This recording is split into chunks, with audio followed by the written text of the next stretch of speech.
You ask Tiger to solve. This deals with linear equations with one unknown.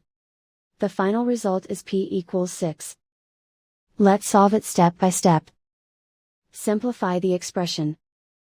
Simplify the arithmetic. Group all constants on the right side of the equation. Subtract 3 from both sides. Simplify the arithmetic.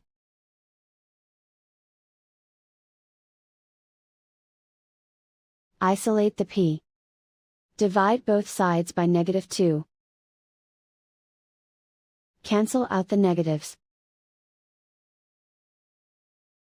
Simplify the fraction. Cancel out the negatives. Find the greatest common factor of the numerator and denominator. Factor out and cancel the greatest common factor. And so the final result is p equals 6.